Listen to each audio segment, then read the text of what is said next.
السلام علیکم، تو کیسے ہیں آپ سب؟ میں ہوں مہبیر، آپ دیکھ رہے ہیں لابا یوسف آفیشیل۔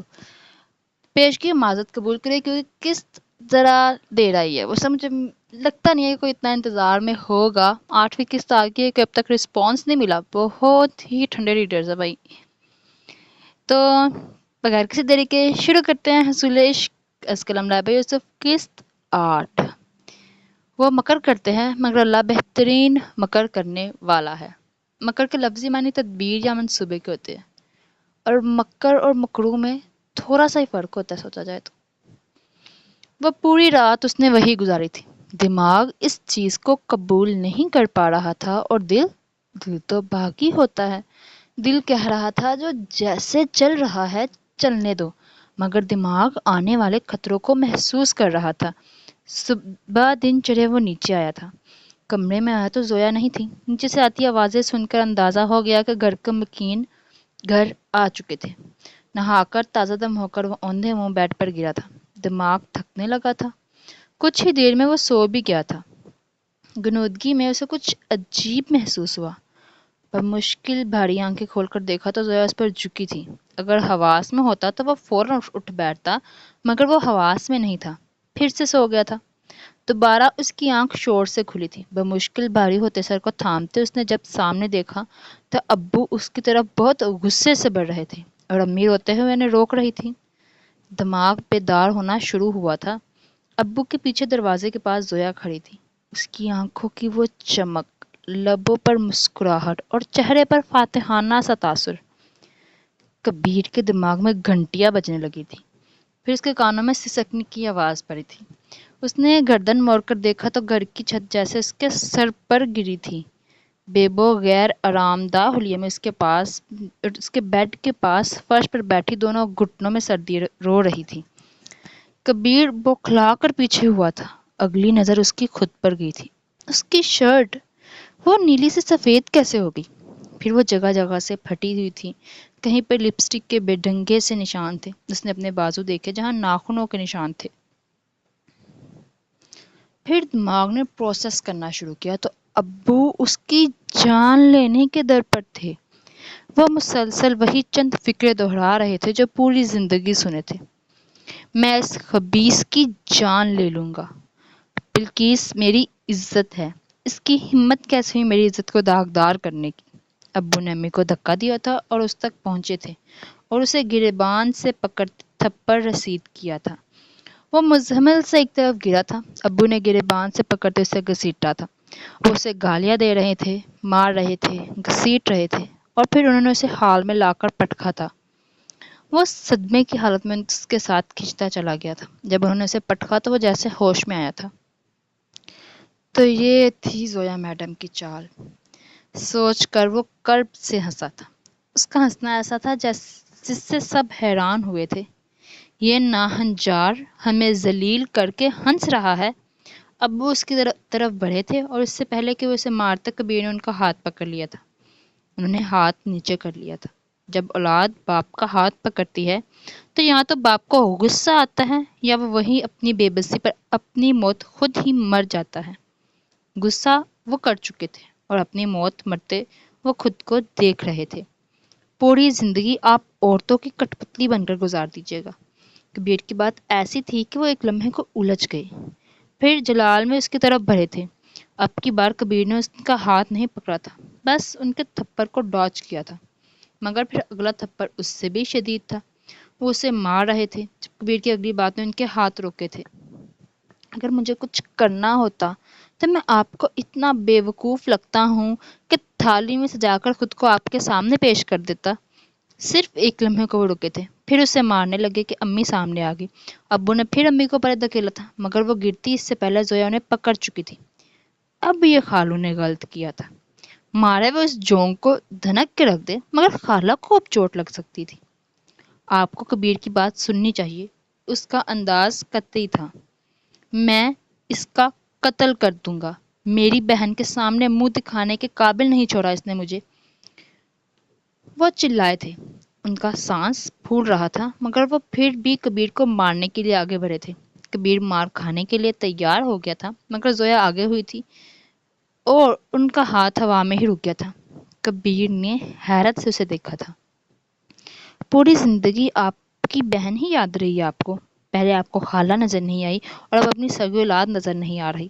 اب ایسا کریں اپنی بہن کو یہاں لا کر رکھ لیں۔ زویا کا لہجہ سخت نہیں تھا مگر بات وہ شدید کر گئی تھی۔ کبیر نے اسے روکنا چاہا تھا مگر وہ ویسے ہی دیوار کی طرح اس کے سامنے کھڑی رہی تھی۔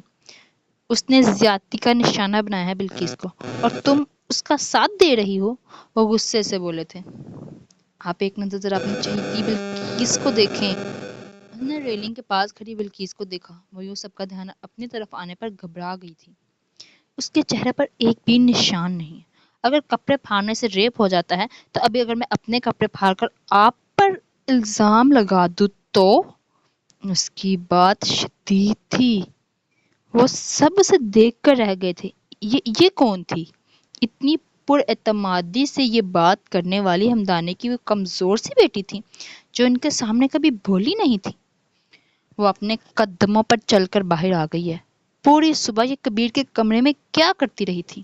اس نے شور کیوں نہیں مچایا؟ آپ گھر نہیں تھے مگر میں اور خالہ یہیں نیچے تھیں، ہمیں آواز کیوں نہیں آئی؟ زویا نے پتھر تاثرات کے ساتھ سوال کیا تھا۔ کیونکہ کبیر نے میرے منہ پر ہاتھ رکھ دیا تھا، میں چلا نہیں سکی تھی، بلقیس نے مزید روتے ہوئے کہا تھا۔ ابو میں نے اس کے ساتھ کچھ نہیں کیا، میں سو رہا تھا، میرا یقین کرے ابو، میں قرآن کا حلف لیتا ہوں میں نے اس کی طرف کبھی بری نظر سے دیکھا تک نہیں ہے، کبیر نے ہمت کرتے کہا تھا، جبکہ ہمدانی صاحب کے چہرے پر صاف لکھا تھا وہ اس کا یقین نہیں کرتے تھے۔ زویا نے اسے گھورا تھا۔ ایک عورت جب مکر کرتی ہے تو اس مکر کا توڑ بھی عورت کے پاس ہوتا ہے۔ زیادہ ہیرو بننے کی کوشش مت کر، ابھی دھکے دے کر نکال لے جاؤ گے، زویا نے سختی سے کہا تھا۔ خالہ اور خالو اسے دیکھ کر رہ گئے تھے جبکہ بلقیس کے صحیح معنوں میں چھکے چھوٹے تھے۔ کبیر کو حیرت ہوئی تھی، یہ زویا تھی جو بلقیس کے ساتھ مل کر اسے پھنسا رہی تھی، پھر یہ ڈرامہ کیسا؟ صرف 10 منٹ دے اپنی اس چہیتے کے ساتھ کھالو، پھر آپ دیکھیے گا طوطا کیسے بولتا ہے۔ اس نے دونوں ہاتھوں کی انگلیاں آپس میں الجھا کر چٹکی تھی۔ کبیر کو خطرے کے سائرن بجتے ہوئے محسوس ہوئے۔ ریپ لفظ اس پاگل کا پاگل پن شروع کر دیتا تھا۔ ہاں، زویا کم از کم ریپ کو ہتھیار نہیں بنائے گی، کبیر نے سکا سانس لیا تھا۔ خالو کچھ نہیں بولے تھے، زویا خود ہی آگے ہوئی تھی۔ بلقیس پیچھے کھونے لگی مگر زویا برق رفتاری سے اس تک پہنچے، اسے ہاتھ سے پکڑ کر نیچے لائی تھی۔ ہاں تو تم کبیر کے کمرے میں لینے کیا گئی تھی؟ اس کے پہلے سوال پر ہی وہ جذبز ہوئی تھی۔ اس سب کی تدبیر تو اس نے کی ہی نہیں تھی۔ بھلا مرد پر جب بہتان لگتا ہے تو کون اس کی سنتا ہے؟ اسے تو لگا تھا زویا کبیر سے جان چھڑوانے کو اس کا ساتھ دے گی۔ یہ الٹی گنگا کیسے بہنے لگی تھی؟ کبیر نے مجھے بلایا تھا، اس نے اعتماد سے کہا۔ کیسے؟ کیونکہ کبیر تو سو رہا تھا۔ اس نے دونوں بازو باندھ کر سخت نظروں سے اسے دیکھا تھا۔ وہ ناٹک کر رہا تھا۔ بلقیس نے رونا شروع کر دیا۔ ماموں مجھے گھر چھوڑا ہے، یہاں کچھ نہیں ہوگا، ویسے بھی غریبوں کی کون سنتا ہے، ہماری کون سی عزت ہوتی ہے، عزت تو آپ جیسے امیروں کی ہوتی ہے، میرا کون سا کوئی والی وارث ہے جو آپ سے سوال کرے، مگر میرا خدا سب دیکھ رہا ہے، آپ دیکھنا آپ کس بیٹے کا کیا انجام ہوتا ہے۔ اس نے روتے ہوئے کہا تھا۔ خالو چھوڑ، زویا نے خالہ کو دیکھا، وہ تک اس کے آنسوں میں اور جذباتی باتوں میں آ رہی تھی۔ اوف، وکٹم کارڈ، مگر غلط جگہ کھیل رہی تھی وہ۔ ایک ریپ وکٹم میں یہ ڈرامہ کرنے کی سخت نہیں ہوتی خالو، آپ کو یقین نہیں ہے ہم پر؟ اس نے آخر میں افسوس سے انہیں دیکھا تھا۔ کیسا ناٹک کر رہا تھا وہ جو پوری رات نہیں سویا تھا؟ اس کے ٹوتھ پیسٹ میں نشہ میں نے خود ملایا تھا تاکہ وہ سو سکے، اور اتنا اعصاب کا پکا نہیں ہے کبیر درانی کہ نشے کے ہاتھ میں خود کو سنبھال لے کہ جا کے تمہارے ساتھ زبردستی کر سکے۔ اس کے سختی سے چلا کر پوچھنے پر بلقیس نے دونوں پاؤں صوفے پر کر لیے اور چہرہ چھپا کر رونے لگی تھی۔ خالو اس کی طرف بڑھے تھے، بلقیس کے آگے کسی ڈھال کی طرح کھڑے ہو گئے تھے۔ میں سوچ بھی نہیں سکتا کہ تم اتنی گھٹیا نکلو گی زویا، ایک عورت ہو کر تم دوسری عورت کے ساتھ ہوئی زیادتی کو ناٹک کہہ رہی ہو، کون سا دودھ کا دھلا ہے یہ تمہارے ساتھ بھی تو زبردستی شادی کی ہے اس نے۔ کبیر کا سر جھک گیا تھا، اس کے سگے باپ کو اس پر یقین نہیں تھا، غصے کا تیز تھا مگر کبھی کردار کا برا نہیں تھا، اس کے دل میں تکلیف ہونے لگی تھی۔ مجھے جو مرضی کہہ لے ابو، زویا کو بات نہ کرے۔ کبیر کی آواز کمزور تھی۔ تم دونوں کو بہت اچھے سے بتاؤں گا میں، آگ کرتا میں تمہیں کبیر دورانی۔ وہ گرجے تھے۔ خالہ وہی بے سود سے زمین پر بیٹھتی چلی گئی تھی۔ نکل جاؤ تم دونوں اپنی منحوس شکلیں لے کر میرے گھر سے، گرج وہ رہے تھے اور بلقیس نے اور اونچی آواز میں رونا شروع کر دیا تھا۔ کبیر نے زویا کا ہاتھ پکڑا اور جانے لگا، پر وہ اپنی جگہ سے ٹس سے مس نہیں ہوئی تھی۔ اتنی جلدی ہار مان لو گے؟ اس کی نظروں میں غصہ تھا۔ یہاں کوئی ہماری وضاحت نہیں سننا چاہتا، کوئی مقدمہ نہیں ہوگا یہاں پر، وہ مجرم مان کر سزا سنا چکے ہیں، کبیر نے دکھ سے کہا تھا۔ ایک آخری نظر ان کو دیکھا، وہ جانے لگا، مگر زویا نہ ہلی۔ ان کے مان لینے سے تم مجرم بن جاؤ گے؟ تم آج کل اتنے عجیب کیوں ہو گئے ہو؟ یہ بزدلی تمہاری پہچان نہیں رہی۔ زویا غصے سے چیخی تھی اور اس کا ہاتھ جھٹکا تھا، پھر دانی صاحب کی طرف بڑھی، ان کے مقابل ان کی آنکھوں کے سامنے آتے ہوئے ان کے پہلوں میں سے ہاتھ لے جاتے بلکیس کو بالوں سے کھینچ چکی تھی۔ دانی صاحب آگے ہوئے، مگر کبیر تیزی سے ان کے سامنے آیا تھا۔ وہ صحیح کہتی تھی، کبیر دورانی بزدل نہیں تھا، وہ آج یہ تہمت اپنے دامن پر لے کر یہاں سے نہیں جانے والا تھا۔ دورانی صاحب نے گارڈ کو آواز دی تھی، مگر تب تک زویا بلکیس کے دونوں گال تھپڑوں سے سینک چکی تھی۔ کبیر نے زیادتی کی ہے نا تمہارے ساتھ؟ تمہیں میں بتاتی ہوں زیادتی کیا ہوتی ہے۔ اس کے لہجے کی ٹھنڈک اور نظروں کا سرد کر دینے والا تاثر، بلکیس کانپ گئی تھی۔ گارڈز اندر آ چکے تھے۔ زویا نے گدی کے بالوں سے پکڑ کر اسے سب کے سامنے کیا تھا، پھر اس کے کان کے پاس پھنکاڑی تھی۔ تم کچھ بھی کرتی، مگر یہ گھٹیا حرکت نہیں کرنی چاہیے تھی۔ تم جیسی عورتوں کی وجہ سے مردوں کو موقع ملتے ہیں عورت ذات کا تماشا بنانے کے۔ اس نے بلکیس کو دانی صاحب کے سامنے پھینکا تھا۔ ایسا چہرہ ہوتا ہے اس لڑکی کا جس کے ساتھ زیادتی ہوتی ہے۔ اس نے بلکیس کے چہرے کی طرف اشارہ کیا تھا، اس کا چہرہ تھپڑوں سے سوج گیا تھا، پھر چادر جس سے اس نے خود کو ڈھانپا ہوا تھا ہٹا دی۔ اس کے وجود پر ایک بھی خروچ تک نہیں ہے، جبکہ کبیر کے بازو پر بڑی مہارت سے اس نے ناخنوں کے نشان بنائے۔ آپ کی بانجی نے فلموں ڈراموں کو دیکھ کر ریپ سین تو کریٹ کر لیا، مگر اس لفظ کی شدت کا اندازہ تک نہیں ہے اسے۔ دورانی صاحب پتھر ہوئے تھے، پہلی دفعہ ان کی آنکھوں پر سے پردہ اترنے لگا تھا۔ زویا نے اسے دورانی صاحب کے قدموں میں پھینکا تھا۔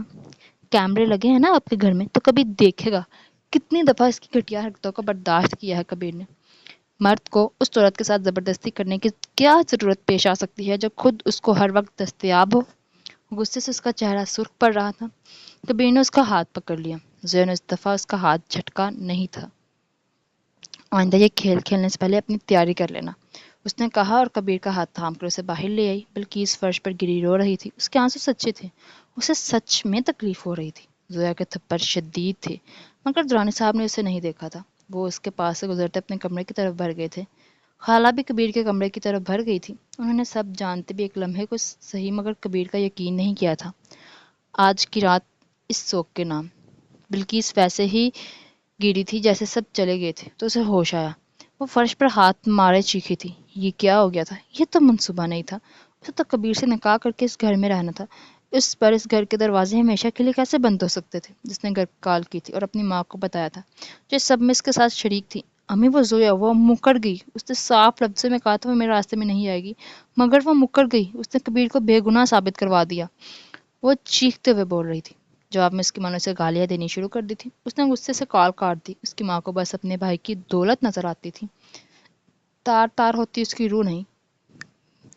بری ماں ایک شراپ ہوتا ہے جو اولاد کو کبھی سکون کا سانس نہیں لینے دیتا۔ زویا وہ میرے والدین ہیں، میں انہیں چھوڑ نہیں سکتا، دہلیز پار کرتے ہی کبیر نے کہا تھا۔ چھوڑ کون رہا ہے؟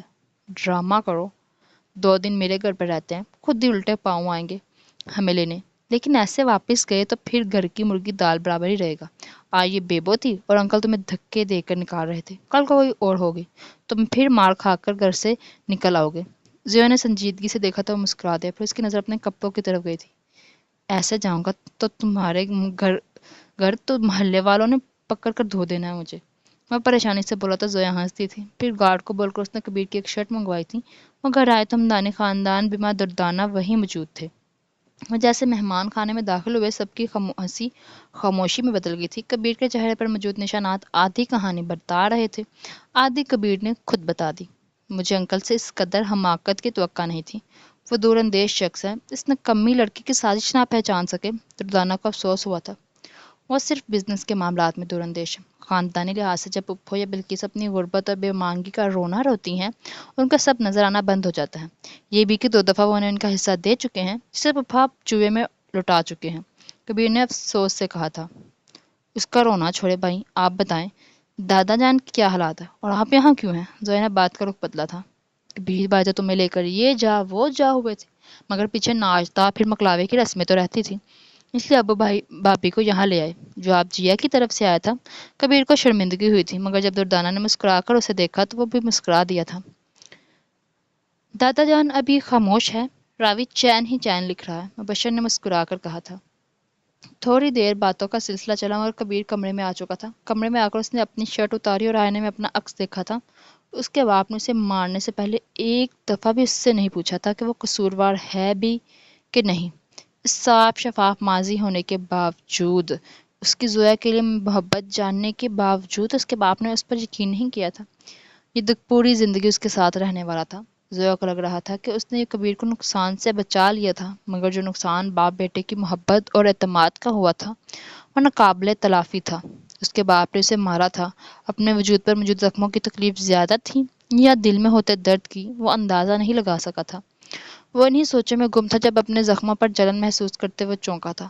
اس کے پیچھے زویا کھڑی تھی، بغیر کچھ کہے، بغیر کچھ پوچھے، اس کے زخموں پر مرہم کم اور نمک زیادہ چھڑکتے ہوئے۔ ایسا نہیں ہو سکتا تھا کہ دوا لگاتے ہوئے یہ عورتیں ہاتھ ہلکا رکھیں۔ اس دفعہ اس نے سوچا نہیں تھا بلکہ پلٹ کر زویا کا ہاتھ پکڑ لیا تھا۔ زویا نے حیرت سے اسے دیکھا تھا۔ یہ دوا نہ لگاؤ، یہ لگتی ہے، اس نے بمشکل سرخ ہوتے چہرے کے ساتھ کہا تھا۔ زویا نے پہلے اس کے سرخ ہوتے چہرے کو دیکھا، پھر ہنس دی۔ کبیر حیرت سے اسے مسکراتے ہوئے دیکھ رہا تھا۔ اس کے ناکام آنے کے بعد یہ پہلی دفعہ تھا جب وہ اس کے سامنے ہنسی تھی۔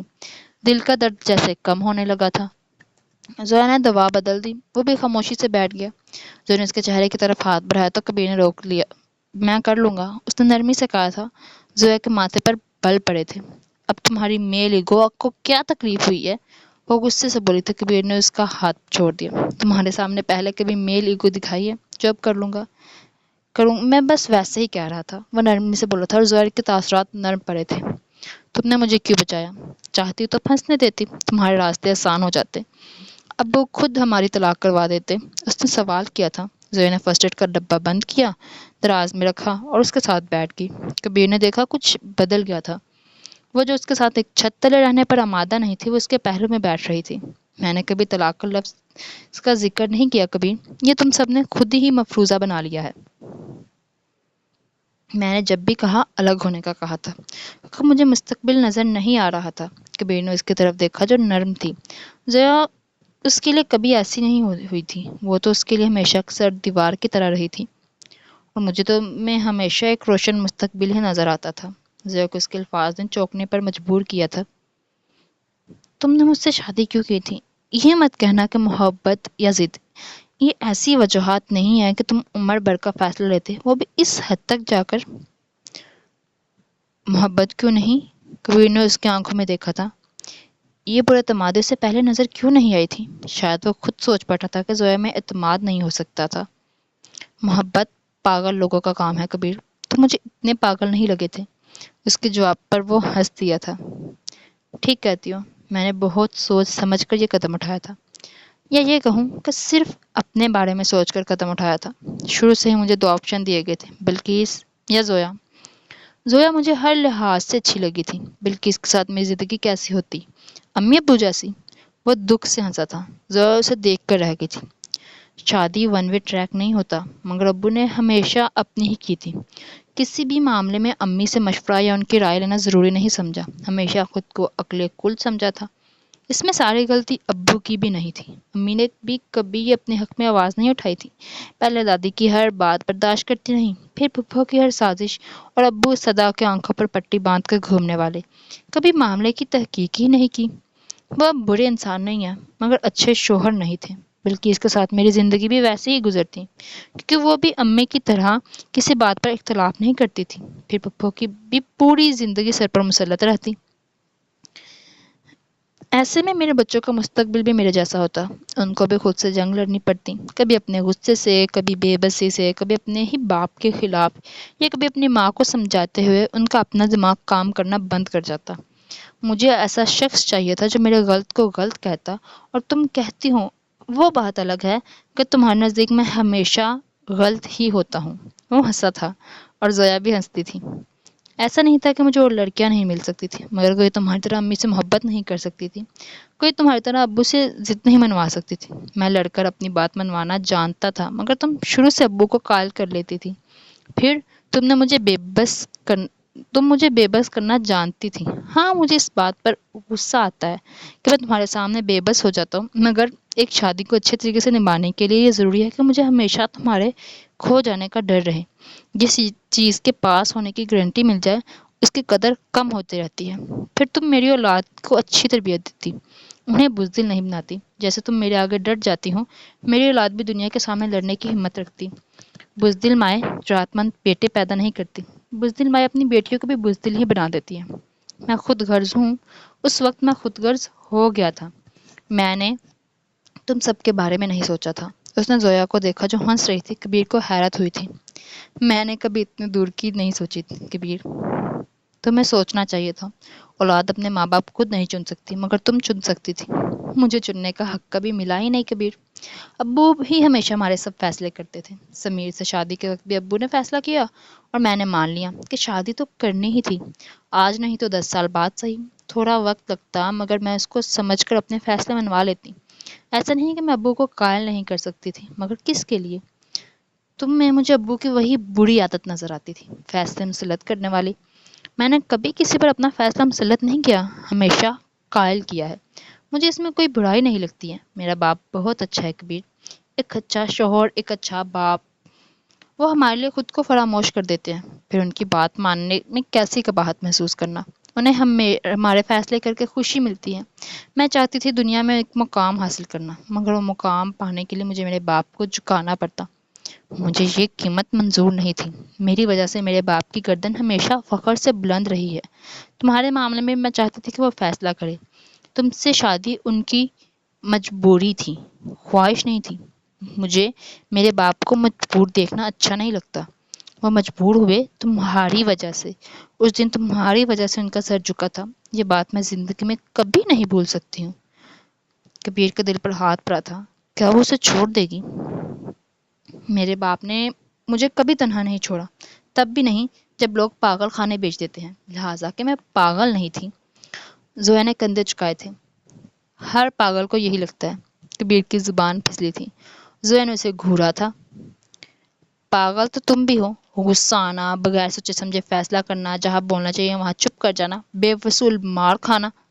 زویا نے غصے سے کہا اور جانے لگی، مگر کبیر نے اس کا ہاتھ پکڑ لیا۔ زویا کا بیٹھنا پڑا تھا۔ کوئی نارمل نہیں ہوتا، جو زندہ ہے اس کے ساتھ کچھ نہ کچھ ہوا ہے، اس پر کسی حادثے کے اثرات ضرور ہے، کسی کی موت کے، کسی اپنے کے چلے جانے کے۔ کوئی نارمل نہیں ہوتا ہے، سب بس خود کو تسلیاں دے رہے ہوتے ہیں۔ کوئی پوری زندگی ماں باپ کے چلے جانے کے غم میں اپنی خوشیاں نہیں مناتا۔ وہ لوگ جو عیدوں پر اپنوں کو یاد کر کے روتے ہیں، وہ بھی جو اپنی خوشیوں کا قتل خود کرتے ہیں، کیا وہ نارمل ہے؟ جو ہر جمعے قبروں پر جاتے ہیں، جو اپنے ماضی میں ڈوبے رہتے ہیں، کوئی نارمل نہیں ہے۔ ہر شخص کا ایک ماضی ہوتا ہے، بس کچھ لوگ جلدی اس سے ابھر نہیں پاتے۔ ان کے سوالات عجیب ہوتے ہیں، جن کے جوابات انہیں نہیں ملتے۔ میرے سوال بھی ویسے ہی تھے کبیر۔ جب قرآن میں، اسلام میں عورت کی اتنی اہمیت ہے تو میرے گھر میں کیوں نہیں تھی؟ یہ متضاد سمجھنے میں مجھے ایک عمر لگ جاتی ہے۔ مجھے وہ عمر لگی تھی۔ میں نارمل تھی، ہر اس بچی کی طرح جس نے کبھی بھائیوں کے کپڑے پہنے ہیں یا بھائیوں کی طرح بننے کی کوشش کی ہے۔ بس میں ان کی طرح کونے میں بیٹھ کر رونا نہیں چاہتی تھی۔ اس عمر میں مجھے جو سمجھ آیا میں نے وہی کیا۔ پھر میں نے تمہیں دیکھا اور جانا، عورت ہونا بہت بہتر ہے۔ کم از کم ہم لڑکیاں بچپن میں تو ماں باپ کو سکھ دیتی ہیں۔ تم نے پوری زندگی خالہ کو خالو سے ذلیل ہی کروایا تھا۔ ہو ہی نہ جائے زویا میڈم کوئی بات کرے اور کبیر کی عزت افزائی نہ کرے۔ کبیر کبھی نہیں، مگر تم قتل نہیں کر سکتی، کبیر نے دہل کر کہا تھا۔ میں قاتل نہیں ہوں کبیر، اس کے لہجے میں دکھ تھا۔ تمہیں لگتا ہے میں قتل کر کے خوش ہوں؟ رمشا کا قتل میرا دماغی عارضہ تھا اور سمیر وہ ایک حادثہ تھا۔ تمہیں لگتا ہے مجھے سمیر کی موت کا دکھ نہیں ہے؟ میں دوبارہ کبھی اس کے گھر والوں کا سامنا کر سکوں گی؟ میں کبھی دوبارہ ان کی نظروں میں دیکھ سکوں گی؟ میں کبھی اس خون سے پیچھا نہیں چھڑوا سکوں گی؟ مجھے 10 سال لگے تھے رمشا کے خون کی بدبو سے اب پیچھا چھڑوانے میں، اور سمیر کے خون سے شاید پوری زندگی لگ جائے۔ میں نے آخری لمحے تک اس کی منت کی تھی، کبیر کو مجھے جانے دے۔ ہاں، وہ لمحہ ہاتھ میں آنے کے بعد میں خود میں نہیں رہی تھی، وہ رونے لگی تھی۔ کبیر نے اسے خود میں بھینچ لیا۔ مجھے صرف سمیر نظر نہیں آیا تھا، مجھے رمشا کے قاتل نظر آ رہے تھے۔ اس کی بات پر کبیر زلزلوں کی زد میں آیا تھا۔ رمشا کے قاتل؟ مبشر مجھے اور رمشا کو اس دن آئس کریم کھلانے لے کر گیا تھا۔ میرے اور مبشر کے سامنے وہ کانپنے لگی تھی، اس سے بولا نہیں جا رہا تھا۔ کبیر میں سننے کی سکت نہیں تھی۔ اس نے اسے خود میں سے الگ کیا اور آنسو صاف کیے. تمہیں لگتا ہے مبشر نارمل ہے؟ اس نے اپنی وہ بے بسی محسوس کی تھی. میں چھوٹی تھی، مجھے اتنی سمجھ نہیں تھی، مگر مبشر کو تھی.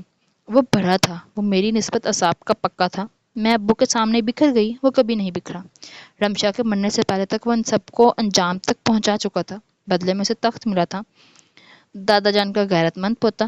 مگر وہ بھی میری طرح راتوں کو سو نہیں پاتا ہے. اس کے آنسو رک نہیں رہے تھے. مجھے معاف کر دو. کبیر نے اسے خود سے لگایا اور اس کے بال سہلانے لگا. میرے ساتھ تمہاری زندگی آسان نہیں ہوگی کبیر. تمہارے ساتھ ہوگی تو کافی ہے. آسانیاں میں نے مانگی ہیں. خون میرا پیچھا کرتا ہے، میں راتوں کو سو نہیں پاتی. ابو مجھے ایسے ہی الو کا پٹھا کہتے ہیں. زہر ہوتے ہوئے ہنسی تھی. میں اپنی اولاد کو کمزور نہیں بناؤں گی. میں نازک کمزور بیٹیاں پیدا نہیں کروں گی. ہماری اولاد مضبوط بنے گی. میرا بیٹا اگر غلط کرے گا تو پہلے اس کی کھال میں کھینچوں گی. بیٹوں کے لیے ماں ہی تو نرم ہوتی ہے. سختی میں کر لوں گا تم نرم پر جانا. وہ مسکرا دیا تھا. کہاں وہ اس کی شکل نہیں دیکھنا چاہتی تھی، کہاں وہ بچوں کی بات کر رہی تھی. گدھے کی اولاد، تم نارمل طریقے سے رشتہ نہیں بیچ سکتے تھے. زہر نے اسے دھکا دیا تھا. کہا تھا ابو سے، انہوں نے کہا میں ذلیل ہونے نہیں جاؤں گا. وہ بے بسی سے بولا تھا. وہ ہنستی تھی. سچ کہہ رہے تھے وہ. تم رشتہ لاتے میں منہ توڑ دیتی تمہارا. وہ ہنستے میں بولی تھی. پھر کچھ یاد آنے پر اس کی ہنسی سمٹی. تمہیں 6 کلمے کیسے یاد ہوئے تھے؟ اس کے چہرے کی حالت، اف، کبیر کا دل کر رہا تھا وہ ہنس دے. میں نے حج اور عمرہ بھی کیا زویا. 6 کلمے کیا چیز ہے؟ اب میں کافر نہیں ہوں. اسے جیسے برا لگا تھا. زویا کے چہرے پر حیرت در حیرت درج تھی. کبیر کو برا لگا تھا. حد ہوتی ہے یار. وہ برا مان کر کمرے سے باہر گیا تھا. نکلتے شرٹ پہنی اور ان سب کی طرف رخ کیا جو باتوں میں مصروف تھے. ذرا اس کے پیچھے گئی تھی. کبیر. مگر اس نے نہیں سنا تھا. کبیر. اس نے پھر پکارا، مگر وہ نظر انداز کر کے مبشر کے سامنے گیا تھا. سب نے حیرت سے اس بدلتے نظارے کو دیکھا تھا. کبیر. زویا بلا رہی ہے. دانی صاحب نے باور کروایا. انکل میں کافر ہوں. اس کا سوال غیر متوقع تھا. سب الجھ گئے. نہیں، کیا ہوا؟ ایسے کیوں بول رہے ہو؟ زویا کے والد نے حیرت سے پوچھا تھا. مجھ پر ملد ہونے کا بہتان لگاتے ہوئے اس نے ایک دفعہ بھی نہیں سوچا کہ ہماری عوام کیسی ہے. وہ مجھے وہیں تشدد کرتے ختم کر سکتے تھے. بس ایک دفعہ مولوی کے فتویٰ جاری کرنے کی دیر تھی. اگر مجھے اس دن وہ 6 کلمے نہ آتے تو. وہ سنجیدہ تھا. اب ایسا بھی کچھ نہیں ہے کبیر. ہر کسی کو 6 کلمے نہیں آتے تو کیا وہ کافر ہو گئے؟ زویا کو برا لگا تھا. ایسا ہی ہے. یہ پاکستانی عوام ہے. یہاں 2 عیسائیوں کو زندہ جلا دیا جاتا ہے کہ انہوں نے کچھ کاغذات جلائے تھے. وہ جو آج تک ثابت نہیں ہوا کہ نعوذ باللہ قرآن پاک کے تھے یا وہ عیسائی سچ کہہ رہے تھے کہ نہیں تھے. آج تک اصل مجرم کا معلوم تک نہیں ہوا ہے. یہاں ایک عورت کو ہراساں کیا جاتا ہے، پھر تشدد کیا جاتا ہے کہ اس کے لباس پر عربی لکھی ہوئی تھی. کس نے آج تک ان الفاظ کا ترجمہ جاننے کی کوشش کی؟ تمہیں لگتا ہے کہ مجھے وہاں وہ 6 کلمات نہ آتے تو کیا وہ مولوی میرے ملحد ہونے کا فتویٰ جاری نہیں کرتا؟ وہ کرتا زویا. ایک دھوکے باز ملحد جو ایک مسلم لڑکی سے نکاح کر رہا تھا. تمہیں کیا لگتا ہے تب ان 600 افراد سے مجھے کوئی بچا سکتا تھا؟ نہیں. تب پھر تم لاکھ چیختی کسی کو سنائی نہیں دینا تھا. جبکہ تم جانتی تھی کہ مجھے شروع سے کلمات بھول جاتے رہے ہیں. تم جانتی تھی 5واں اور 6واں کلمہ مجھے کبھی صحیح سے یاد نہیں رہا تھا. وہ سچ کہہ رہا تھا. زویا کو سوچنا چاہیے تھا. وہ شرمندہ سی ہو گئی تھی. چند لمحے خاموشی چھائی رہی تھی. اب وہ یہ تو نہیں کہہ سکتی تھی کہ ہاں اس نے سوچ سمجھ کر کیا تھا. اس نے ابو کی طرف نہیں دیکھا. وہ ان کی آنکھوں میں دیکھ کر جھوٹ نہیں بول سکتی تھی. وہ کبیر کے مقابل آئی تھی. ہاں، وہ کبیر کی آنکھوں میں دیکھ کر جھوٹ بول سکتی تھی. مجھے معاف کر دو. اسے بولنے میں دشواری ہوئی تھی. یہ کیا ہو رہا تھا؟ یہ نہیں ہونا چاہیے تھا. میں نے اتنا نہیں سوچا تھا. ہاں یہ سچ تھا. پورا سچ بول کر اب پھنسنا تھوڑی تھا. کبیر خاموش رہا تھا. معاف تو اسے بن معافی مانگے ہی کب کا کر چکا تھا. تمہیں شرمندہ کرنا مقصد نہیں ہے زویا. اس نے زویا کی کلائی پکڑ سے پہلو میں بٹھایا تھا. پلیز آگے کچھ ایسا کرنے سے پہلے سوچ لینا. زندگی صرف ایک دفعہ ملتی ہے. اس نے نرمی سے کہتے ہوئے اس کے کندھے پر ہاتھ رکھا تھا. پھر دیر رات تک وہ باتیں کرتے رہے تھے. کبیر کو اگلے چند دن کسی خواب کی طرح لگے تھے. البتہ دردانہ کے ساتھ وہ کم وقت گزار سکا تھا. وہ دونوں واپس حویلی جا چکے تھے مگر وہ مطمئن ہو گیا تھا. مبشر بقول جیا بالکل کورین ہیرو کی طرح دردانہ کا خیال رکھ رہا تھا. مگر کبیر کو نہیں لگا تھا. بیوی کے لیے گاڑی کا دروازہ کھولنا، اس کے لیے تیار ہو کر کھڑے رہنا اور اس کے پلیٹ میں کھانا ڈالنا، یہ کسی معاشرے کے نہیں، ہر ایک اچھے مرد کے اتوار ہوتے ہیں. اسی چیزوں سے مطمئن کیا تھا. وہ دردانہ کی عزت کرتا تھا. سب سے قیمتی مرد وہی ہوتا ہے جو عورت کی عزت کرتا ہے.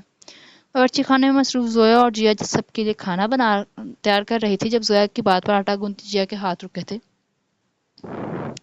تمہیں مجھے سمیر کے بارے میں بتانا چاہیے تھا، زویا کے لہجے میں رنج تھا۔ کیا ہو جاتا تمہیں بتا کر؟ حویلی میں کوئی میرا یقین نہیں کرتا۔ اس نے دوبارہ ہاتھ چلانے شروع کر دیے۔ سب سے کاٹتی زویا نے چھری پٹکی تھی۔ میں کرتی تمہارا یقین؟ ابو کرتے؟ اور کس کے یقین کی ضرورت تھی تمہیں؟ جیا نے اس کی طرف نہیں دیکھا تھا۔ آٹے کو نکال کر ڈبے میں ڈالا اور فریج میں رکھ دیا، پھر ہاتھ دھونے لگی۔ جیا نے غصے سے اسے دیکھا تھا۔ اور کیا ہو جاتا؟ ابو اسے مارتے، باس پرس کرتے اور تماشا بنتا؟ تو کیا تماشے کے ڈر سے تم اس کی حرکتیں برداشت کرتی رہتی؟ زویا کو حیرت ہوئی تھی۔ پتہ نہیں، بہت دفعہ سوچا کہ ایک گھما کر دے دوں یا کم از کم اس کا ایک ہاتھ توڑ دوں، مگر پھر ابو کو دیکھتی تو سوچ لیتی کہ پھر ہمیں حویلی چھوڑنی پڑ جاتی، ابو پھر ادھورے ہو جاتے اور پھر امی کا چیخنا شروع ہو جاتا۔ جیا نے چھری پکڑ کر پیاز کاٹنے لگی۔ زویا کا دکھ ہوا تھا، ابھی اس نے پیاز چھیلا تھا کہ آنسو بہنے لگے۔ تمہیں کم از کم مجھے بتانا چاہیے تھا۔ زویا نے اس کے ہاتھ سے چھری لی تھی۔ تم کیا کر لیتی؟ اسے مار سکتی تھی۔ نہیں زویا، ہماری وجہ سے اس کی جگہ رسوائی ہوئی تھی۔ اس کے پاس وکٹم کارڈ تھا۔ وہ تلخی سے روتے ہوئے ہنستی تھی۔ کم از کم وہ نہیں ہوتا جو مجھ سے ہو گیا تھا، زویا نے دکھ سے کہا۔ جیا نے حیرت سے اسے دیکھا تھا۔ آج کے بعد تم پہلے میرے پاس آؤ گی۔ ظلم برداشت کرنا کبھی بھی کسی مسئلے کا حل نہیں ہوتا۔ میں نے ایک دفعہ ابو سے کہا تھا کہ میں تمہاری حفاظت کروں گی۔ میں کروں گی، یاد رکھنا، چاہے مجھے کچھ بھی کرنا پڑے۔ زویا نے اسے دونوں کندھوں سے پکڑ کر کہا تھا۔ سمیر کے ساتھ تم نے اور ابو نے کچھ کیا ہے نا؟ جیا کے چہرے پر چمک آئی تھی۔ خوف ختم ہو گیا تھا۔ اس نے زویا کو گلے لگا لیا۔ یاد رکھنا، جب تک میں اور ابو زندہ ہیں تمہیں کچھ نہیں ہوگا۔ جیا نے اس کے سر پر تھپکی دی تھی اور اس سے الگ ہوئی اور زویا پھر سبزیاں کاٹنے لگی۔ سلطان کے بارے میں کیا رائے ہے تمہاری؟ ابو نے پوچھا تھا مجھ سے۔ میں نے ابو سے پر چھوڑ دیا ہے، مگر میں نے چند سال کا وقت مانگا ہے۔ میری پڑھائی مکمل ہو جائے پھر دیکھتے ہیں۔ اور پھر باتوں کا سلسلہ شروع ہو چکا تھا، مگر زویا کا دل گھبرانے لگا تھا۔ وہ مکر سکتی ہے، جھٹلا سکتی ہے، مگر اپنے ہاتھوں پر سے خون ختم نہیں کر سکتی تھی۔ زویا اسے اپنا چکی تھی۔ اس نے کبیر کو چنا تھا۔ کبیر کو یقین ہی نہیں آ رہا تھا۔ وہ چھت پر جیا کے چھوٹے سے باغیچے کے پاس بیٹھے چائے پی رہے تھے جب کبیر کے مسلسل دیکھنے پر وہ گھبراہٹ کا شکار ہوئی۔ کیا دیکھ رہے ہو؟ یہی کہ اب میرے دیکھنے پر تم چہرہ نہیں موڑتی۔ وہ ہنسی تھی۔ کبیر مسکرایا تھا۔ کیونکہ اب مجھے غصہ نہیں آتا۔ زویا نے چائے کا کپ لبوں سے لگایا تھا۔ تمہیں اب غصہ کیوں نہیں آتا؟ وہ بات کا طول دے رہا تھا۔ کیونکہ تم اب برے نہیں لگتے۔ اور میں برا کیوں نہیں لگتا؟ زویا کی پیشانی پر بل پڑے تھے۔ وہ اٹھنے لگی جب کبیر نے اس کے ہاتھ پر ہاتھ رکھا تھا۔ کہہ دو، کتنا مشکل ہے؟ وہ ہنسا تھا۔ کیا؟ زویا الجھی تھی۔ یہی کہ تمہیں مجھ سے محبت ہو گئی۔ آہ، کیا خواہش تھی! اگر میں کہوں گی کبیر درانی مجھے تم سے محبت نہیں ہے تو؟ اس کا چہرہ سنجیدہ تھا۔ تو میں تمہیں محبت ہونے تک کوشش کرتا رہوں گا کہ تمہیں مجھ سے محبت ہو جائے۔ وہ کچھ نہیں بولی تھی۔ اس نے اپنا اعتماد بحال رکھا تھا، مگر اس کے گال وہ گلابی ہوئے تھے۔ اس کی آنکھوں کی چمک بڑھ گئی تھی۔ کبیر نے کچھ نہیں پوچھا تھا، اسے جواب مل گیا تھا۔ کچھ یاد آنے پر وہ چونکا۔ زویا، مجھے یاد ہے اس دن میں نے تمہیں دیکھا تھا۔ کبیر نے سوال کیا تھا۔ تم تو سو رہے تھے، تمہیں کیسے معلوم وہ میں تھی؟ تم نشے میں تھے کبیر، تم نے خود ہی گمان کر لیا ہوگا۔ زویا نے وضاحت دی تھی۔ بظاہر وہ مطمئن لگ رہا تھا۔ تبھی جیا آئی تھی۔ زویا جیا سے باتوں میں مصروف ہو گئی تھی۔ کبیر کی پرسوچ نظریں بس اسی پر جمی تھی۔ میں نے کب کہا زویا کہ میں نے اس دن کی بات کر رہا ہوں؟ وہ سوچ رہا تھا۔ اس کے چہرے پر تلخ مسکراہٹ در آئی تھی۔ زویا کا دھیان نہیں تھا۔ اٹھ کر کنارے پر آ گیا اور نظریں اس ڈھلتی شام پر جما دی جو رنگ بدل رہی تھی۔ تم نے مجھے نشہ دیا، تم نے بلقیس کے ساتھ مل کر مجھے پھنسایا، پھر کیا ہوا زویا کہ تمہارا دل بدل گیا؟ وہ سوچ رہا تھا، مگر اس کے ہاتھ کچھ نہیں آ رہا تھا۔ وہ سوچوں میں گم تھا جب زویا اس کے ساتھ آ کھڑی ہوئی۔ میری خالہ سے بات ہوئی ہے، وہ کافی پریشان تھی۔ خالو کل آئیں گے ہمیں لینے۔ زویا کی بات پر وہ چونکا، پھر سنجیدگی سے اسے دیکھا تھا۔ ابو نے مجھ پر یقین کیوں نہیں کیا زویا؟ سوال بے ساختہ اور تکلیف دہ تھا۔ زویا کے پاس جواب نہیں تھا۔ خود کو سنبھالو کبیر، یاد ہے ایک دفعہ تم نے کہا تھا کہ وہ میرے ماں باپ ہیں، انہوں نے میری بہت سی غلطیاں معاف کی ہوں گی، مجھے بھی کرنی چاہیے، تمہیں بھی ان کی یہ غلطی معاف کر دینی چاہیے۔ اس نے اس کے ہاتھ پر اپنی ہتھیلی رکھی تھی۔ بات معافی کی نہیں ہے، بات اعتماد کی ہے زویا۔ کیا اب کبھی ایسی صورتحال میں دوبارہ ابو کی طرف دیکھ سکوں گا؟ نہیں دیکھ سکو گے، جواب بے ساختہ تھا۔ ہم دونوں نہیں دیکھ سکیں گے۔ ہمارے والدین نے تب ہمیں تنہا چھوڑا تھا کبیر، جب ہمیں نہ صرف ان کی ضرورت تھی بلکہ مان تھا کہ وہ ہمارے سنیں گے، ہم پر یقین کریں گے، مگر ہمیں یہ نصیحت مل چکی ہے کہ ہم نے اپنوں کا یقین کرنا ہے. زندگی میں کبھی ہمیں یہ گلٹ نہیں ہوگا کہ ہمیں ہمارے کسی اپنے کا یقین کرنا چاہیے تھا، کیونکہ ہم کریں گے نا. اس نے گردن اٹھا کر دیکھا تھا. کبیر نے اس بات میں سر ہلایا اور اس کے کندھے پر ہاتھ رکھتے اسے ساتھ لگایا تھا. اگر تم اس دن میرا یقین نہ کرتی تو شاید آج میں خود کا یقین نہ کر پاتا. ذرا سے دیکھ کر رہ گئی تھی. کردار پر وار صرف عورت نہیں بلکہ مرد پر بھی اسی شدت سے سر کرتا ہے. میں کبھی اتنی ناسمجھ نہیں رہی کبیر. تم سے لاکھ اختلاف صحیح مگر تم میرا خاندان ہو. میں کسی تیسرے کی باتوں میں آ کر اپنے خاندان سے رخ نہیں موڑتی ہوں. وہ کچھ بھی کرتی تو میں اس وقت شاید اس کا ساتھ دیتی، مگر اسے یہ حرکت نہیں کرنی چاہیے تھی. بے کردار اور کردار کی باتیں مجھے زہر لگتی ہیں. اس کے چہرے پر غصہ در آیا تھا. کبیر نے اس کے کندھے پر ہاتھ رکھتے اسے ساتھ لگایا تھا. میں ابو کو معافی مانگنے نہیں دوں گا. ان کو جھکا کر میں پوری زندگی کبھی سر نہیں اٹھا سکوں گا. وہ اس سے بات کر رہا تھا مگر نظر سامنے آسمان کے بدلتے رنگوں پر تھی. تم ان کے سامنے نہیں آؤ گے. پہلے ہمیں دیکھنا ہوگا کہ انہوں نے اب ہمارا یقین کیا بھی ہے یا نہیں کیا. مجھے اب زندگی میں ٹھہراؤ چاہیے کبیر. میرا ایسے گھر میں جانے کا کوئی ارادہ نہیں جہاں سازشیں جنم لیں. کبیر کچھ نہیں بولا تھا. کئی دنوں سے وہ دونوں ایک دوسرے سے نظریں نہیں ملا پا رہے تھے. نادیہ مسلسل انہیں نظر انداز کر رہی تھی. ایسا نہیں تھا کہ ان کے کسی عمل میں کوتاہی تھی. وہ آج بھی ویسے ہی فرما بردار تھے جیسے شادی ہو کر ان کی زندگی میں آئی تھی. ان کی صبح کی چائے سے لے کر رات کے دعا تک وہ ہر چیز کا خیال رکھتی تھی. پھر عمر کے اس دور میں اگر ویسے ہی بات چیت کم ہو ہی جاتی ہے. مگر جب سے کبیر کے آتا ہوں ایسا لگ رہا تھا کہ نازیہ ہمدانی نے بولنا بند کر دیا ہے.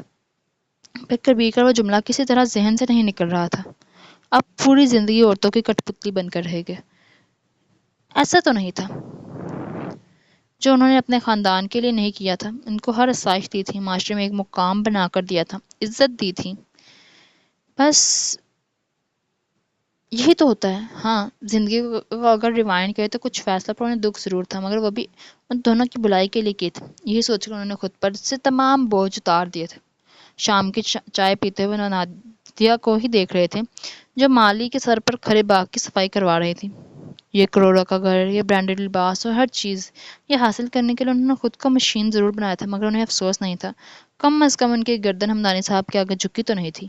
کھڑے کھڑے جب وہ تھک گئے تو ان کے پاس سے کرسی لیتے انہوں نے کرسی کا رخ بدلا اور بیٹھ گئی.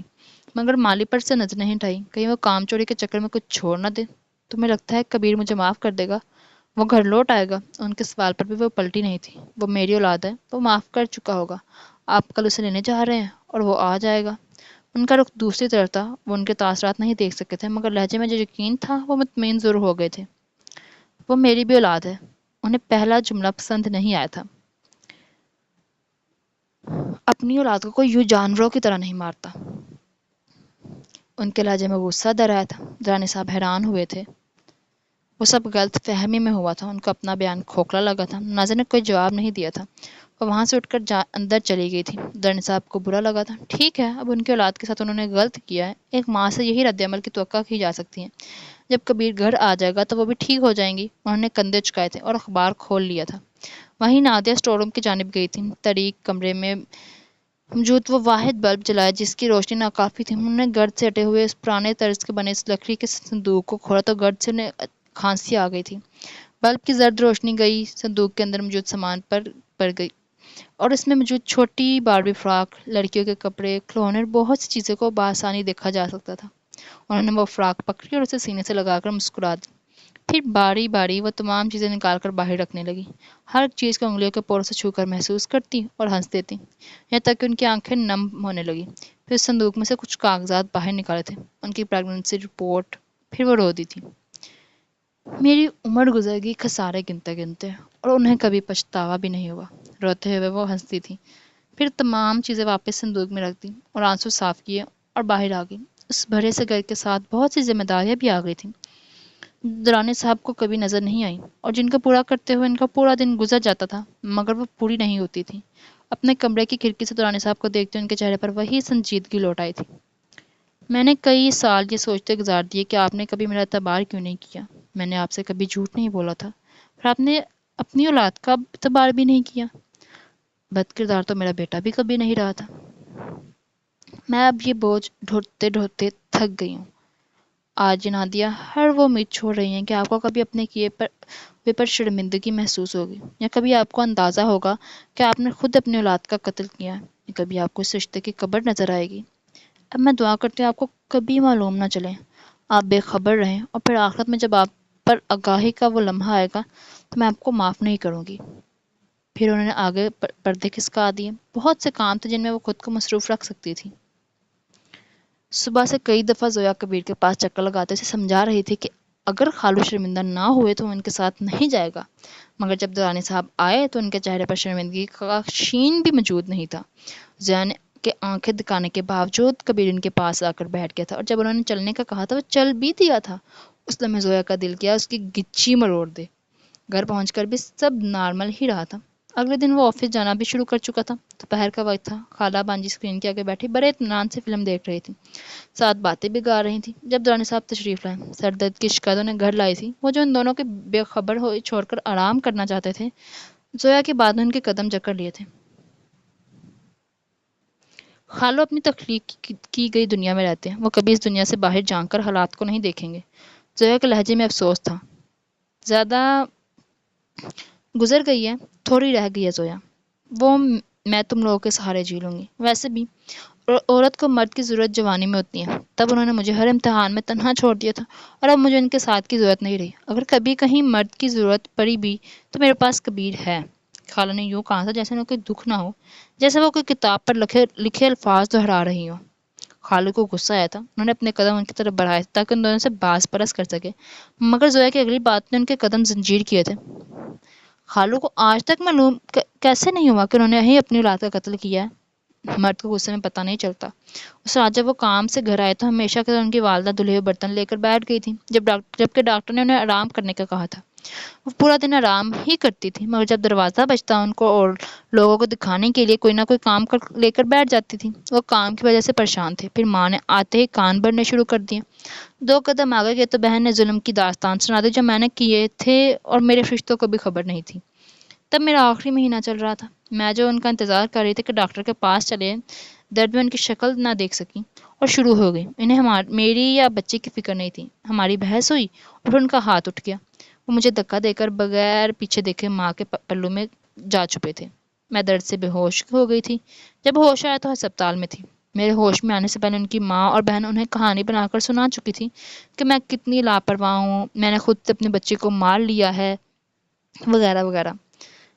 بس پھر وہ دن اور آج کا دن، میں اپنی بیٹی کے ساتھ ساتھ ہمارے رشتے پر بھی فاتحہ پڑھ لی۔ آخر میں وہ تلخی سے ہنسی تھی۔ زویا نے ان کے کندھے پر سر رکھ دیا، جبکہ خالو وہی جامد رہ گئے تھے۔ میں حیران ہوں، خالو اتنے ذہین ہیں، انہیں کبھی اندازہ نہیں ہوا، اور آپ نے اتنی زندگی ان کے ساتھ گزار کیوں دی؟ زویا کے لہجے میں جذبات گھل گئی تھی۔ میرے پاس کوئی دوسرا راستہ نہیں تھا، کہاں جاتی؟ باپ میرا مر چکا تھا، بھائی ہمیں رخصت کر کے ایسے دبئی گیا کہ واپس پلٹ کر نہیں دیکھا، پھر کبیر تھا، اسے دیکھ کر جی لیتی تھی۔ ویسے بھی ہمارے کون سی محبت کی شادی تھی، اور جب لگا کہ ان سے محبت ہو جائے گی، وہ ہمیشہ ثابت کر دیتے کہ وہ ایسے مرد ہے ہی نہیں جن سے محبت ہو جاتی ہے۔ جو مرد ماں اور بہن کی کٹپتلی ہوتا ہے نا زویا، اس سے ہمدردی ہو سکتی ہے مگر محبت نہیں۔ ان کے گھر والوں کو بے زبان روبوٹ چاہیے تھا۔ میری بیٹی کی موت کے بعد میری تمام امیدیں مر گئی تھیں۔ جب امیدیں مر جائے تو انسان روبوٹ ہی بن جاتا ہے، اور ان کو لگتا ہے ان کی اس دن کی مار کے بعد میں سدھر گئی ہوں۔ خالہ کے دکھ اسے دل پر محسوس ہوئے تھے۔ اس نے اسکرین کے ساتھ رکھے گلدان میں خالو کے عکس کو دیکھا تھا، وہاں موت کی زردی چھا چکی تھی۔ زویا کے لبوں پر مسکراہٹ در آئی۔ کیا آپ انہیں معاف کر دیں گی؟ وہ کبھی معافی نہیں مانگے گے زویا۔ بلقیس کو جب وہ چھوڑ کر آئے تھے تب انہوں نے اپنی بہن سے معافی مانگی تھی کہ انہیں پہلے ہی اپنی بہن کو رقم دے دینی چاہیے تھی۔ اتنی آسانی سے وہ انہیں بیوقوف بنا لیتی ہے۔ چند جذباتی جملے، غربت کے رونے اور یتیمی کا راگ، جیسے ہم تو کبھی یتیم ہوئے ہی نہیں تھے۔ انہوں نے بھی اچھی خاصی رقم انہیں دی ہے اور گھر الگ سے ان کے نام کیا ہے۔ جب ان کی رقم ختم ہو جائے گی پھر روتی ہوئی وہ آئیں گے اور پھر یہ عقل سے اندھے ہو جائیں گے، اس لیے ان کو ان کے حال پر چھوڑ دو، انہیں عورتوں کی کٹپتلی بن کر رہنا ہی ہے۔ خالہ کے لہجے میں نفرت جھلک رہی تھی۔ زویا نے موضوع بدل دیا، خالوں کے لیے اتنا ڈوز کافی تھا۔ وہ مردہ قدموں سے کمرے کی جانب بڑھ گئے تھے۔ کبھی تم نے اس شخص کو دیکھا جس کی ساری زندگی جھوٹ بن جائے؟ نہیں تو تمہیں درانی صاحب کو دیکھنا چاہیے تھا۔ مرد ایک عمر ماں باپ بہن بھائی اور دوستوں کے ساتھ گزار سکتا ہے، اس سے آگے اولاد کے ساتھ، مگر جب بچوں کی شادی کر دی جائے اور وہ اپنے گھر میں مصروف ہو جائے تب ان کے پاس صرف ایک رشتہ بچتا ہے، بیوی۔ جن کی بیوی مر جاتی ہے وہ اس کی یادوں میں وقت گزار لیتا ہے۔ جن کی کچھ صحت اچھی ہوتی ہے وہ کسی بری بیوہ سے شادی کر لیتے ہیں، مگر وہ مرد کیا کرے جس کے پاس ہم سفر تو ہو مگر اجنبی. پھر مقدر کمرے کی دیواریں اور تنہائی ہی ٹھہرتا ہے. کبیر گھر آیا تو ماں اور بیوی کو باغ میں بیٹھا باتوں میں مصروف دیکھ دل کو سکون ملا تھا. اس کے ہاتھ میں ایک بوکے تھا جو اس نے زویا کی طرف بڑھایا تھا. زویا نے گھور کر اسے دیکھا. کبیر دورانی میں تمہیں بچی نظر آ رہی ہوں. زویا نے چڑ کر کہا تھا. خالہ ہنستی تھی. غباروں سے بنا بوکا جس میں چاکلیٹ بند تھی. زویا نے پکڑ لیا تھا اور غباروں کو پھوڑتے چاکلیٹ نکال کر کھانے بھی لگی تھی مگر وہ زویا کی ہی کیا جو محترم کی تعریف کر دے. کبیر لباس تبدیل کر کے جب تک ان کے پاس بیٹھا زویا سب کھا چکی تھی. تمہیں تو پسند نہیں آیا تھا. کبیر نے ہنستے ہوئے اسے چھیڑا. اس کے پاس آ کر بیٹھا تھا. زویا نے اسے گھونڈنے پر اتفاق کیا تھا کیونکہ منہ میں چاکلیٹ کا بھرا سا ٹکڑا وہ ڈال چکی تھی تو منہ بھرا ہوا تھا. زندگی ڈگر پر چلنے لگی تھی. بہت سی غلطیوں کی تلافی کر کے صحیح مگر کبیر دورانی نے اپنا ایک مسکن بنا لیا تھا. دورانی صاحب خاموش ہو گئے تھے. چند دن ان کی طبیعت بہت خراب رہی تھی. نادیہ نے ان کی توجہ دی تھی مگر وہ ایک سوال نہیں پوچھا تھا جس سے وہ ڈر رہے تھے. آپ کو ہوا کیا ہے؟ آپ کو کیا پریشانی ہے؟ انہوں نے سوال کے بہت سے جواب سوچے تھے مگر انہوں نے یہ سوال کیا ہی نہیں. تب انہوں نے جانا وہ خود کو ہمسفر کے بجائے صرف ایک فرض بنا چکے تھے جنہیں وہ ساری زندگی نبھائے گی مگر کبھی وہ سوال نہیں کریں گے. انہوں نے کہاں کھویا تھا کہ ان کو ان 4 دن کی بیماری کیا کھویا تھا ان کو ان کی 4 دن کی بیماری نے بتا دیا تھا. تنہا کمرے میں کی اس وحشت انہیں اچھے سے سمجھا دیا تھا. کٹ پتلی کی طرح ملی ہوئی عورت کہ عورت کس قدر تکلیف دہ ہوتی ہے. پوری زندگی انہوں نے اسے کسی مشورے کے قابل نہیں سمجھا تھا. اب نہ وہ ان کی پریشانی جاننا چاہتی تھی نہ کوئی مشورہ دینا چاہتی تھی جس پر زویا نے کچھ نہیں کیا تھا. وہ انہیں قائل کر سکتی تھی مگر وہ بن نہیں سکتی تھی. جو کرنا تھا انہیں خود کرنا تھا. ہمدانی صاحب مطمئن ہو گئے تھے. وہ جانتے تھے زویا کبیر کو استعمال کر سکتی تھی مگر کرے گی نہیں. وہ کبیر کے آفس میں کام کر کے انہیں کبھی یہ احساس نہیں دلائے گی کہ وہ اسے سب کچھ نہیں دے سکے تھے مگر اس نے اپنی دوسری بات منوا لیے تھے. جیا کی پڑھائی نہیں روکی گئی تھی. سلطان کبھی کبھی کالج کے باہر کھڑا ضرور ہوتا تھا مگر جیا کی پھپھو کو شکایت لگانے پر باز آ گیا تھا. وہ اس کے اعتراض کو جب سمجھ گیا تو جیا نے بھی ہمدانی صاحب کو مثبت جواب دے دیا تھا. یوں منگنی کی رسم ادا کر دی گئی مگر شادی جیا کی پڑھائی تک ملتوی کر دی گئی تھی. حویلی والے جو دادا جان کی وجہ سے وقتی طور پر خاموش ہوئے تھے پھر جب مبشر کی گدی نشین کی رسم کے ساتھ دردانہ کو حویلی کی چابیاں پکڑانے پر مستقل طور پر دب گئے تھے. مگر دادا جان کی چال کو دردانہ نے وہی چابیاں مبشر کی والدہ کو پکڑا کر پلٹ دیے تھے. ویسے بھی اس کی ایک کمپنی تھی جو وہ حویلی نہیں سنبھال سکتی تھی. وہ اس دور سے نکل چکی تھی جب عورت کو سپر وومن بننے کا شوق ہوتا ہے. اسے بس ایک گھر چاہیے تھا جو اسے مل چکا تھا. اس کے اخلاق نے اگر سب کے دل جیتے نہیں تھے تو بدزن بھی نہیں کیے تھے. وہ لوگوں کو ان کے حدود میں رکھنا جانتی تھی. بشر کی طرح اس کی بیوی سے بھی کوئی غلط بات کر کے بچ نہیں سکتا تھا. مگر کہتے ہیں نا زندگی ایک فیری ٹیل نہیں ہے جاری ہے. امید کرتی ہوں زویا اور کبیر کا یہ سفر آپ کو پسند آ رہا ہوگا. اسی طرح کی اور کہانی کے لیے subscribe my channel Laba Yusuf official. آج کی قسط میں رائٹر نے کبیر کے والدین کی بتایا. اور ہاں رانی صاحب کا پورے ناول میں ایک امیج تھا کہ rough and tough sporty father کا. انہوں نے کبیر کو کبھی کسی چیز سے روکا نہیں تھا. اور کبیر کا وہ ڈائلاگ یاد ہے نا کہ آج تک تو مجھے میرے ماں باپ نے کبھی انکار نہیں کیا ہے تو تم تو پھر میری خالہ زاد ہو. تو یہاں پہ جب کبیر کو رانی صاحب نے اس کی پٹائی کی تھی نا مجھے وہ ڈائلاگ دماغ میں یاد آ رہا تھا اور مجھے ہنسی آ رہی تھی سچ میں. باپ بھی ہوتا ہے بے شک وہ ریئل لائف میں ہو یا ناول میں. پر اینڈ پہ جب ان کا جو پھر ہوا ہے نا وہ بہت تکلیف دینے والی چیز ہے یار کہ پوری زندگی ایک انسان گزار دے اور اینڈ پہ کیا ہاتھ آتا ہے کچھ نہیں. That's painful. اور ایسا ہم اپنے ارد گرد اگر دیکھیں تو بہت سے مردوں کو دیکھیں گے ایسے ہی. چلے ایگزیکٹ دیٹ نہیں ہو سکتا جیسے رانی صاحب کی سٹوری ہے لیکن ان کے ساتھ ہے یہ والا سین. وہ خود کو عقل کل سمجھتے ہیں اور ایٹ دی اینڈ ہم دیکھتے ہیں کہ مائیں جو ان سے اپنے اولاد ان کے بچوں اپنی بہوؤں کے درمیان گھوم رہی ہوتی ہے اور مرد جو ان سے جب وہ کام چھوڑ چکا ہوتا ہے تو ان کے کیا رہ جاتا ہے ان کے پاس ایک کمرہ. اس کمرے میں ان کو ہر چیز مہیا کی جاتی ہے. ان کی سیفٹی ان کی لگژری ہر چیز پرووائڈ کی جاتی ہے. ان کی عزت کی جاتی ہے. ان کی ڈانٹ پھٹکار تک رات برداشت کر لیتی ہے.